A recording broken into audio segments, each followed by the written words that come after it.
Переделываю моторчик печки на шариковые подшипники. Рассверлил заклепки. Ставил трубку, втулку.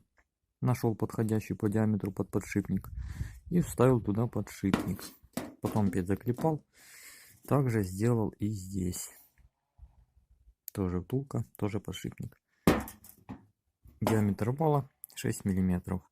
Осталось только подобрать шайбочки, чтобы вал туда-сюда не ходил. И как стало.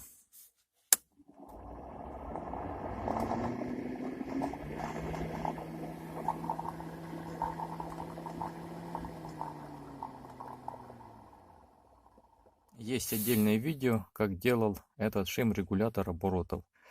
Ссылка на него будет в описании.